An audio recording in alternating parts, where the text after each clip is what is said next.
Kontroversi kehidupan Abu Nawas, antara kejenakaan, kefasikan, dan kesufian. Siapa yang tidak kenal Abu Nawas, atau setidaknya pernah mendengar namanya? Ya, tokoh yang bagi masyarakat awam dikenal sebagai seorang humoris dan cerdas itu sering kita dengar kisah tentangnya. Karena itu, tak mengherankan bila banyak buku yang berisi kumpulan anekdot, humor dan kejenakaan yang dinisbahkan kepadanya, meski menurut Gus Baha, tidak semua cerita itu benar berasal dari Abu Nawas. Sebagian orang beranggapan bahwa cerita Abu Nawas hanyalah dongeng, dan tak pernah ada dalam dunia nyata. Dia cuma tokoh fiktif dalam buku, 1001 Malam.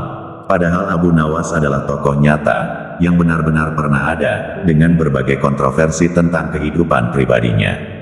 Bernama asli Abu Ali Al-Hasan bin Hani Al-Hakami, terkenal dengan nama Abu Nawas, Abu Nuwas dan Abu Nuwas, si tukang tidur, lahir di Ahwas, Iran, tahun 757 M. Ia hidup semasa dengan Khalifah Harun ar-Rasyid 766-809 M dari dinasti Abbasiyah. Gelar Abu Nuwas ini melekat karena kebiasaannya tertidur akibat mabuk pada masa mudanya. Sang ayah, Hani Al-Hakami adalah seorang prajurit tentara pada masa Khalifah Marwan bin Muhammad, khalifah terakhir dinasti Bani Umayyah. Sedangkan ibunya bernama Jeleban, seorang wanita Persia yang bekerja sebagai pencuci kain wol. Dengan demikian, Abu Nawas mewarisi darah militer dari sang ayah. Meski tak sempat mengenal ayahnya yang wafat ketika ia masih kecil, Abu Nawas dibawa hijrah sang ibu ke Basrah, Irak, yang menjadi pusat peradaban berbagai ilmu saat itu. Di sanalah ia belajar bahasa dan sastra Arab yang akhirnya membuatnya sebagai penyair ulum, di antaranya kepada dua orang sastrawan Arab, yaitu Abu Said dan Abu Ubaidah.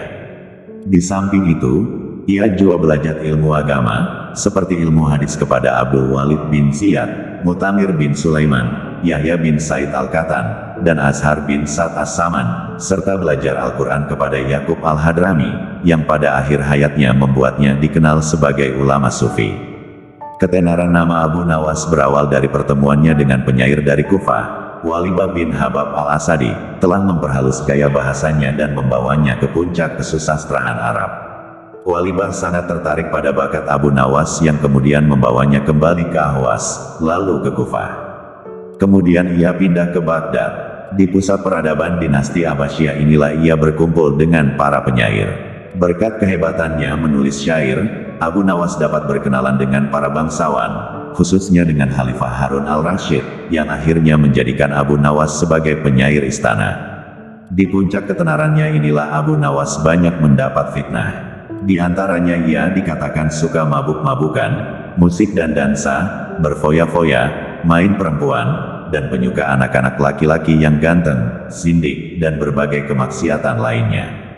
Di antara puisi yang membuatnya dianggap sindik adalah puisi yang terkesan menghina orang yang salat dan memuliakan orang yang mabuk. Biarkan masjid diramaikan oleh orang-orang yang rajin ibadah. Kita di sini saja, bersama para peminum khamer, dan saling menuangkan. Tuhanmu tidak pernah berkata, celakalah para pemabuk. Tapi dia pernah berkata, celakalah orang-orang yang salat. Dalam penilaian Ibnu Katsir, Abu Nawas memang pada mulanya suka mabuk-mabukan, musik dan dansa, serta berfoya-foya. Namun beliau membantah kalau Abu Nawas adalah seorang homopedofil dan ahli zina.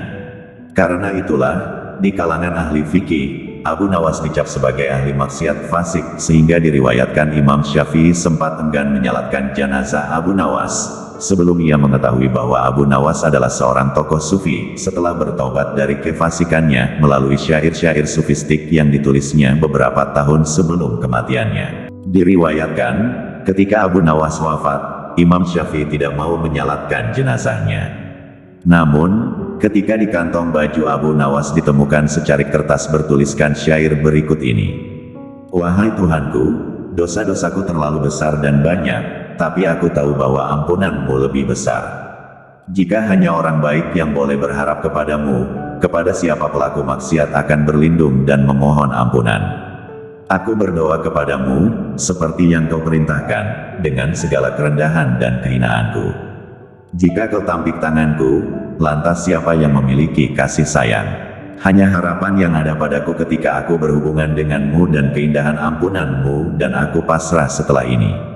Setelah membaca syair tersebut, Imam Syafi'i menangis sejadi-jadinya. Beliau bergegas menyalatkan jenazah Abu Nawas bersama orang-orang yang hadir. Mungkin Abu Nawas sendiri menyadari bahwa dirinya tidak layak menyandang jabatan keagamaan dalam pemerintahan, sehingga ia menolak berbagai jabatan yang ditawarkan Harun al-Rashid kepadanya. Maka terkenallah cerita Abu Nawas pura-pura mati dan pura-pura gila, agar ia tidak diangkat sebagai pejabat.